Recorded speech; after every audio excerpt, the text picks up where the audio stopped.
G'day, guys. It is time to dive into the Sydney Sixers for BBL 13. Who's a must-have? Who do we see in their starting 11? Does their bowling depth really hurt us in Supercoach? We'll talk about this and much more. Let's get into it. You are now listening to the Insight Fantasy Sports Podcast.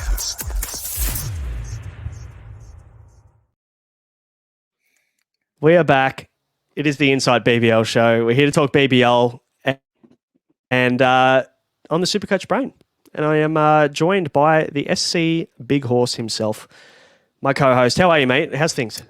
Yeah, going well, mate. Again, we keep doing episodes. I keep changing my team. We need to get these teams done, don't we? We're only, 4 teams in too. This could be dangerous. My team's going to look very different in about 2 weeks' time. But that's the beauty of it. You dive in a bit deeper, you have a chat, you start looking into these guys that potentially you haven't looked into when you did your first draft. And that's the beauty of these. This is exactly why we did these episodes, so that we can give a bit of insight into these guys that people aren't looking at. Because you do need a couple of pods to start the year, right? You do. Yeah, you can't be the same as everyone else. No, not at all. So we'll try and bring you that today, but the Sydney Sixers, there's plenty to talk about with them. But before we do, the show is brought to you by the Standard Squeeze, helping you drink responsibly and conveniently, and of course, Ryanh from Astute Newstead for all of your home loan needs. Make sure to hit the like button, hit the subscribe button below, even turn those notifications on if you don't want to miss an episode. Moving forward, it'll send you a little bell straight to your phone every time we pop an episode up. And if you are listening to us on audio, whether it's Spotify, it could be Apple, could be even Google Podcasts, leave us a review there and hit the follow button. That would be great. And of course, we're running an unlimited league as we always do at Insight. If you've been part of our, NRL, AFL, and NBL shows in the past, you would have seen the unlimited group. We give away prizes every week thanks to the Standard Squeeze. They give us combo packs to give away every week to the highest scorer. And of course, we're going to have a Supercoach Champions ring for the winner for the most points in the unlimited league. So dive into that. The description is, the link is in the description below. And if you are incapable of hitting a link, 482267 is the code to add in, 482267. Mm-hmm. Now, let's talk Sydney Sixers, mate. Now, I reside from Sydney, but I'm not a Sydney Sixers fan. I'm a Thunder guy. I'm from Western Sydney. What do you think of the Sydney Sixers? How are they going to go this year, Mick? Yeah, I see them as top 4 team. I don't think they've quite got not so much the depth, but the overall power that the Perth Scorchers have. But I mean, on their day, they could beat anyone. Good team. They are a good team. I mean, they've had some pretty heavy outs, I guess. Yep. But the ins are decent. They've got Joel Davies joining the squad here, and I mean, we don't have him in our starting 11, but he's a guy from a depth perspective that can definitely do a job. He's one of the best fielders in the BBL from what we saw last year. And, if he gets a gig, he's definitely not going to look out of place. And there's a reason why they've signed him. So Ollie Davies' little brother, as he was known from last year, but I think he's created his own little narrative, hasn't he? Yeah. So I'm looking forward to seeing him this year.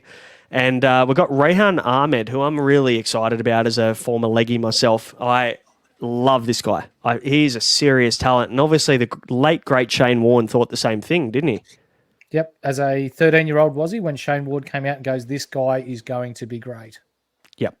Yeah, I think everybody would probably be able to remember when they threw back to that a few years ago now when Shane Warne was in England and everyone was talking about this really young leggy that he's kind of taken a liking to, and that was Rehan Ahmed. So very exciting to see him in the BBL. He's been playing some international cricket for England already, which is super exciting for such a young guy. He is still behind Adil Rashid from what it looks like in the England pecking order with white ball cricket, but if they want to take 2 spinners over, he's the second. So that's something we need to consider because England do they have white ball cricket coming up at the start of the BBL? There's a chance they might miss, isn't it? Yeah, I think they do. They've got a series in the West Indies. Is it a 3 and 5? 3 one-days and 5 T20s? Yeah. So from the 3rd of December through to the 21st. So that's 18 days of 17 or 16 days of BBL potentially that they're going to miss. So that could even be the first 3-4 rounds of BBL, which isn't ideal. And he, I think from memory, is also a part of the Backenders series when he's either going to the ILT20 tournament or one of those tournaments as well. So I'd love to see him play. I really hope he does, but good on him if he does get picked for England because I love watching him play. what are the other ins we've got here? We've got Tom Curran, which is another big talking point, and he's very popular at the moment. He's currently 24% owned in Supercoach. He's the second highest Sydney Sixer player, or second best or most well owned. Take a guess at who's first. Josh Philippe. Yeah, by a country mile, 52.1%. So he's actually the most owned player in Supercoach at the minute of recording. So no surprise at the price. No. We'll talk about him soon. But those are the ins: Joel Davies, Ryanh Ahmed, Tom Curran. Now the outs, they've lost Dan Christian. He's retired. What a career he had. Chris Jordan has gone to the Hobart Hurricanes, so he's off. You were saying before the show that you've had a few hot dinners, and I'd say Chris Jordan might have had more teams. He's played for more teams than what I've had hot dinners. I love the bloke, but geez, he bounces around, doesn't he? Yeah, he does. Nathan Lyon, Melbourne Renegades, he's there this year, and he's dirt cheap as well, but we probably won't see much from him, depending on the injury. If he is fit enough to play Test cricket, obviously, he will slot straight in. But if they're looking to kind of ease his workload in after that Achilles injury, there's a chance he might even play the first couple of games before he joins a Test squad, maybe Test 2. So who knows how that plays out. And obviously Naveed isn't coming back over, and Naveen ul Haq is not coming back over either. So they're both missing from this Sydney Sixers squad from last year. Now, they've got Mickey Edwards, who's uncontracted from BBL 12 as well. So he will miss out. Josh Cann, Lachlan Shaw, and the Stephen Smith, the great Sydney Sixers heroics, I guess we could call them, from the back end of year. Stephen Smith ruined my BBL 12 Supercoach. I'm going to go and say it. By not picking Steve Smith when he came back after he got those 200s off 60-odd balls, he buried my Supercoach season. So was it a close contest between him and Jai Richardson that did you? They can just hold hands together, can't they? Both of them. Killer. Absolute killer. Yeah. He's so good. He is so good. But we're not going to have to worry this year. He can't bury me this year because he's going to be with the Test squad all year. So he's not going to play for the Sixers. Unfortunate for them. So they'll be without him this year. They haven't even offered him a contract because there's no point.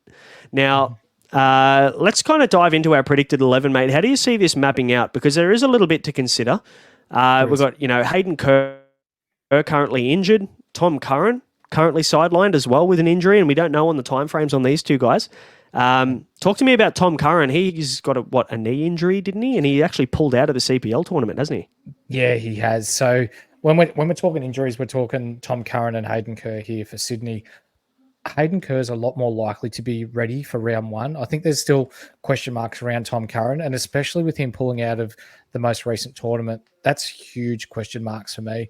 You want to be able to see a bloke get some sort of cricket in prior to round one, but for him, it's almost like if he's going to play round one, he's going to come in really fresh but really green. Yeah, bit of a kind of double-edged sword, isn't it? He's going to come in fresh, but he's going to come in with zero form. So some things to consider, and 180K we're spending on him in Supercoach too. So that's not exactly anything to sniff at. You're going to have to pay up to get him, but the role is fucking awesome. So I guess you probably need to weigh up, is the role better than the concern around injury and whether you pick him in round one on the double? Because he could only play one game in the first two. Who knows? He could. Yeah, there's too much risk there for me. Yeah, fair enough. I've got him in my team at the moment, but he's an easy little swap out for someone like Quinton de Kock if he becomes available, or someone around that kind of import 180K price.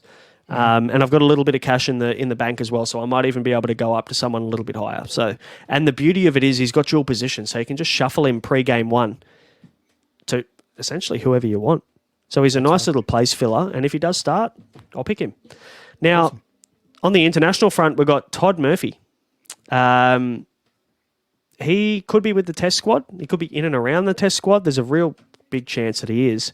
But maybe he doesn't play until we get closer to the Sydney Test. What are your thoughts? How do they use him? Because you'd be silly not to use him at the SCG. Oh, unbelievable. Like, as we're speaking and pre-recording, I have faced this guy before. He's really hard to pick. Fantastic bowler. But from an Australian point of view, he's got to be with the squad. He is the next best thing. He's the next great off-spinner that we have in Australia once Nathan Lyon decides to hang him up.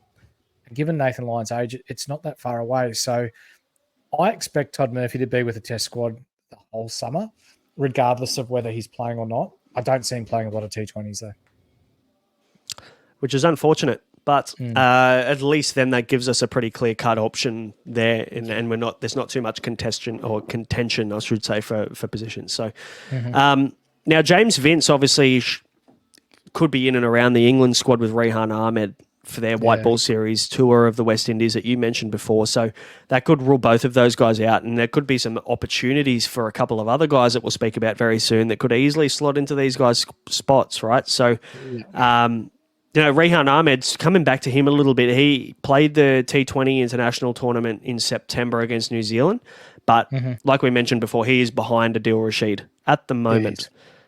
I reckon it's not going to be long until this guy is their frontline spinner. No, I'm with you. The only thing that might save us here is that do England just go with Joe Root as the part-time offie? Like he's probably one of the better part-time offies in the world at the moment.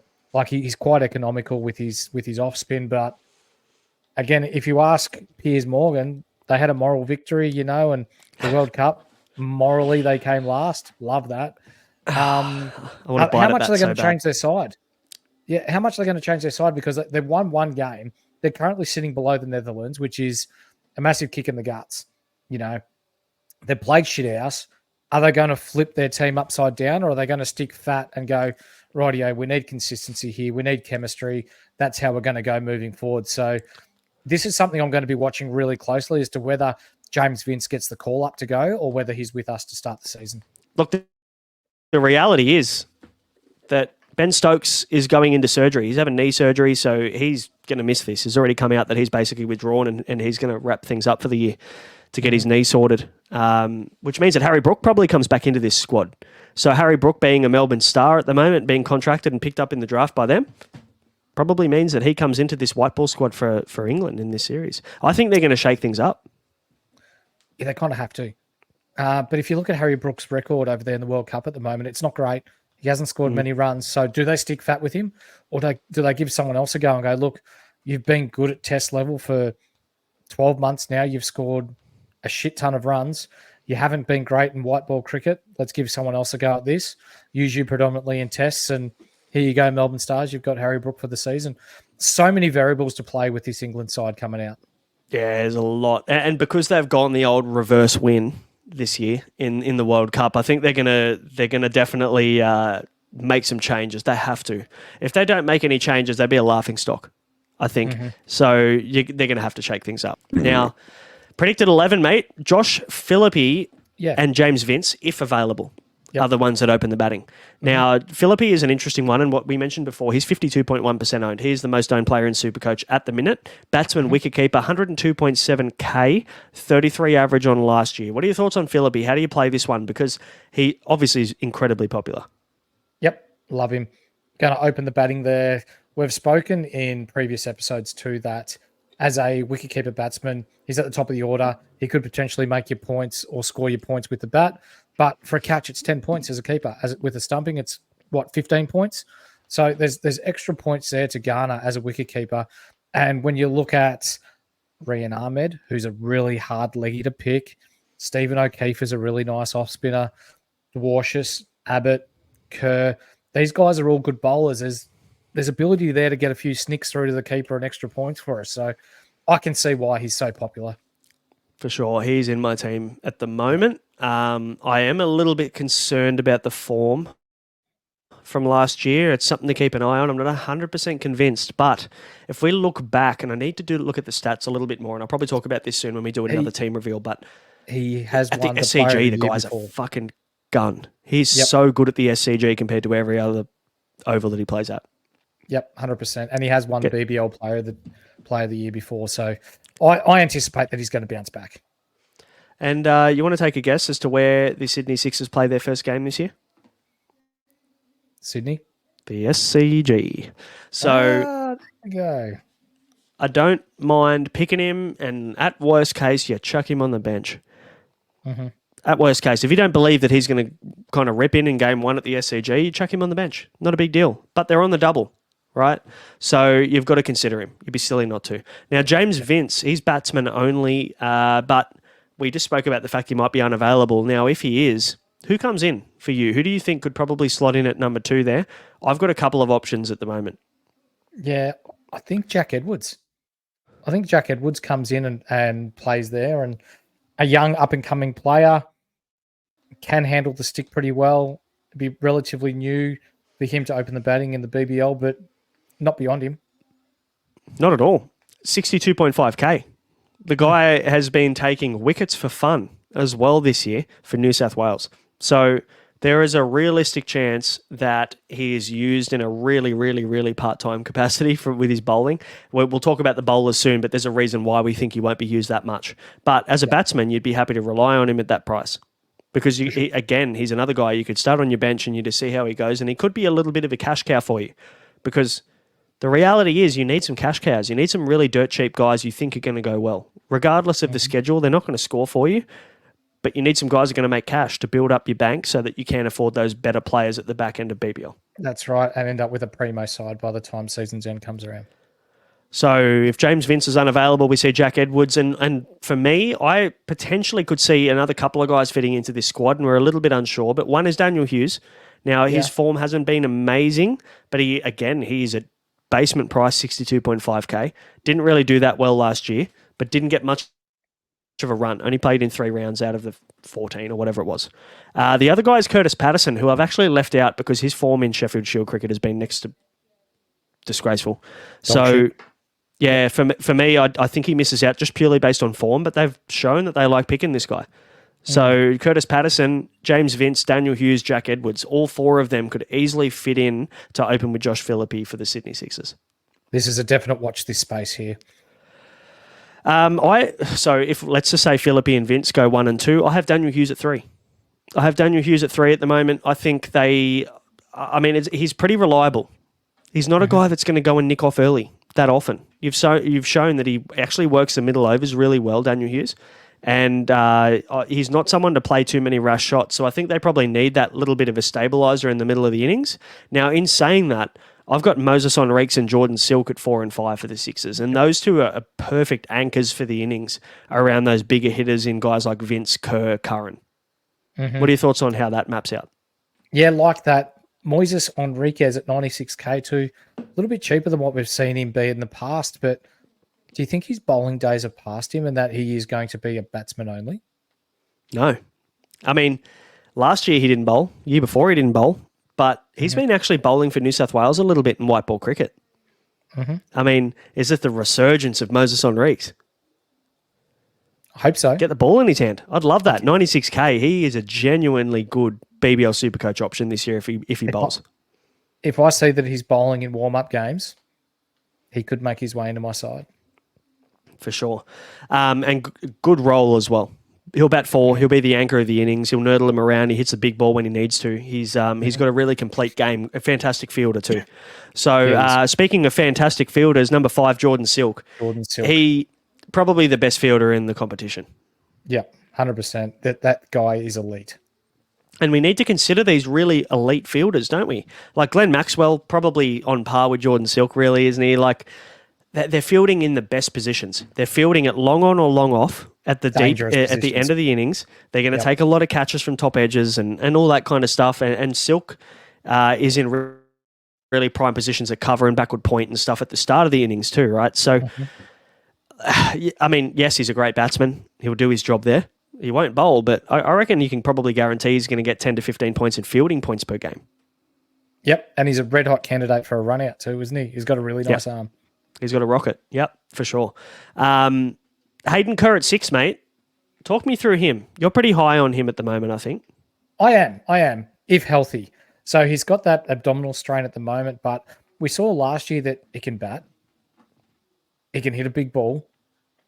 He's quite slippery with the ball too. Like he sort of sneaks up on you and gets them through the keeper quite well. I think he's a perfect candidate to bowl his 3 overs so we get that economy rate. And batting at 6 too with the potential that, hey, if the openers do well, get through the first 8 to 10 overs and then they need some big bombs, he'd be up there with who I'm sending. I'd be sending him in before Jordan Silk.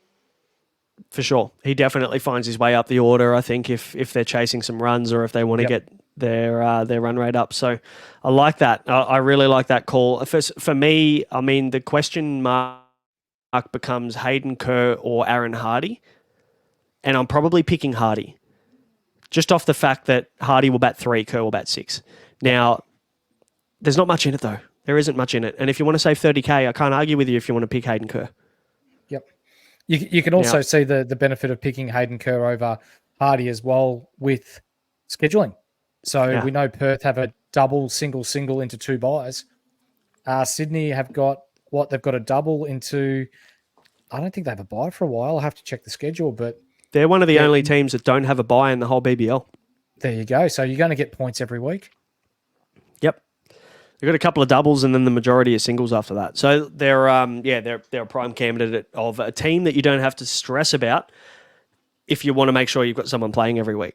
That's right. But we talked in the last episode about the fact that there's benefit in having guys on the buy because you can use them as a bit of a VC loophole option.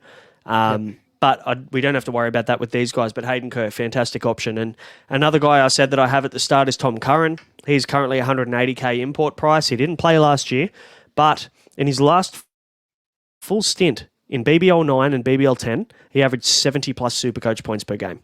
So, yes, he's older. It's been 3 years since he's played in the BBL. I don't care. If this guy's named in round 1, in game 1 for the Sixers, the role for him, batting at 7 and bowling every chance death, I want him in my team. I want as many death bowlers as I can get in my team. And I think Tom Curran, Sean Abbott bowl the death overs potentially for these guys. Maybe Benny Dwarshuis. He's done a decent job of it in the past. But I think Curran, at least at worst case, he's got an incredibly good slower ball. He bowls really well through the middle and at the death. So you can use him in multiple scenarios. And I really like that. I feel like there's a guarantee that he's going to get his 3 overs for that strike or that economy rate bonus. Love that. Love that. Definitely something to keep an eye on. Talk to me about Sean Abbott, because he's in my team and I honestly am tempted to captain the bloke. Yep. Really rate him. One of the best bowlers that Australia have in the T20 format. Just finds ways to get wickets, and he's quite economical with it as well. He's no slouch with the bat either. If called upon, he can make runs. So when we're talking about Sean Abbott, yes, he's there. He's a bowler only, but he could sneak you some runs.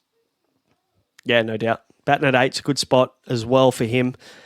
I've roomed with Sean Abbott, funnily enough. At the academy, we spent a fair bit of time together as both New South Welshmen and young New South Welshmen as well in our first year at the academy. I think it would have been 09, 10, I think, through the winter there. So I know Sab quite well, but I know for him, the guy's probably one of the more dedicated cricketers to his preparation that I know. And I know that he's going to be fit and healthy. The guy's got a rocket arm. And the one thing we haven't even spoke about yet is his fielding. He's honestly one of the better fielders in the competition as a fast bowler. Probably the best fast bowling fielder in the comp.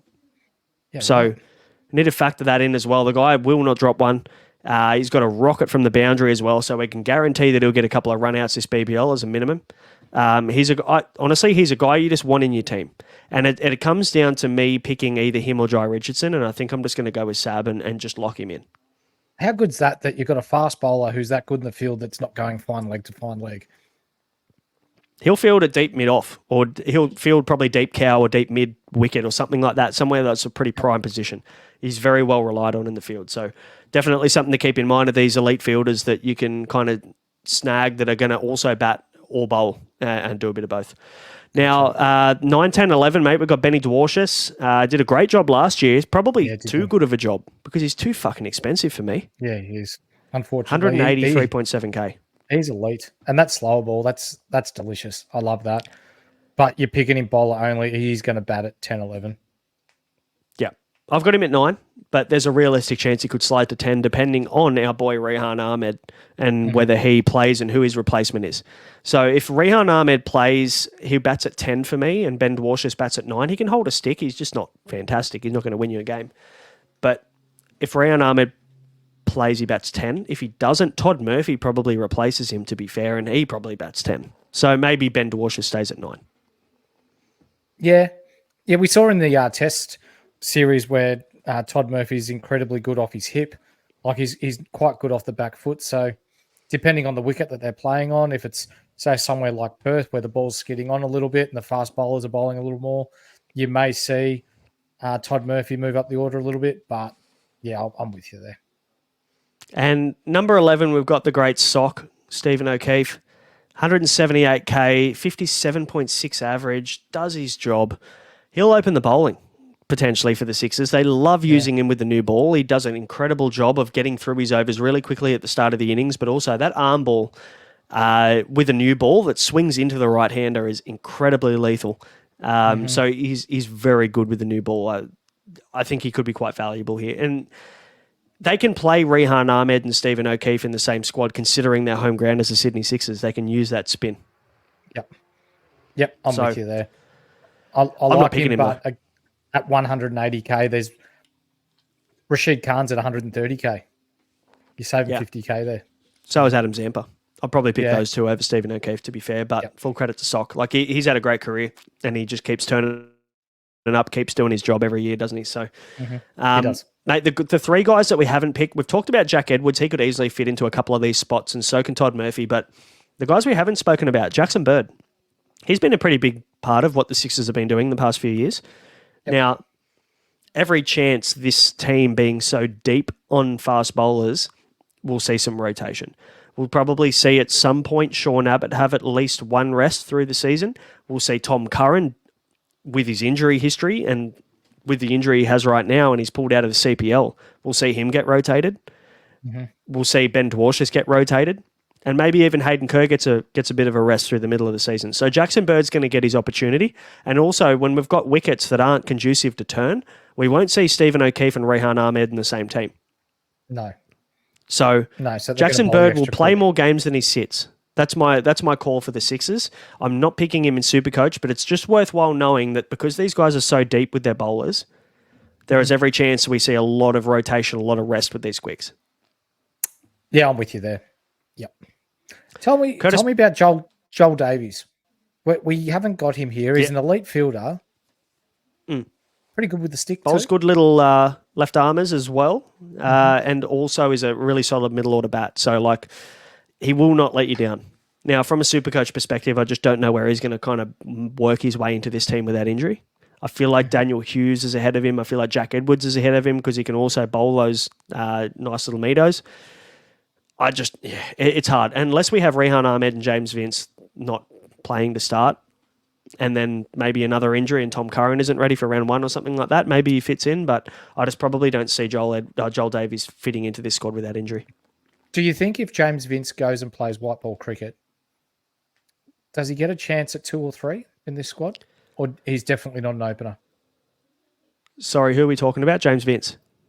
Yep, so if James Vince goes across and plays white ball cricket with England, do we think that Joel Davies could potentially fit into the 2 or 3 spot here on this side? Nah. You've got too many good options. Moses Enriques can slide up. Jordan Silk used to be an opener back in the day. Like, you've got these guys that can easily just slide up a position. I think that's probably what they do, and they'll throw Joel Davies into the middle rather than throw him in with the Wolves, so to speak. Speaking of a guy that can fit in is Curtis Patterson. Now, he's played a bit of BBL in the past. He's done a good job at the top of the order as well. He's opened the stick on multiple occasions in the BBL. What are your thoughts on him? Because for me, he can easily slot in and take that number 3 from Daniel Hughes. He could, but his form's been ordinary of late. Yep. Do you think they'll just ride the hot hand? I think you have to. Yep. Yeah. Yep. Fair call, mate. That brings us to the end. That's our predicted 11. Who are you hot on? Talk me through the hot guys. Pull over by this hot guy and let me out.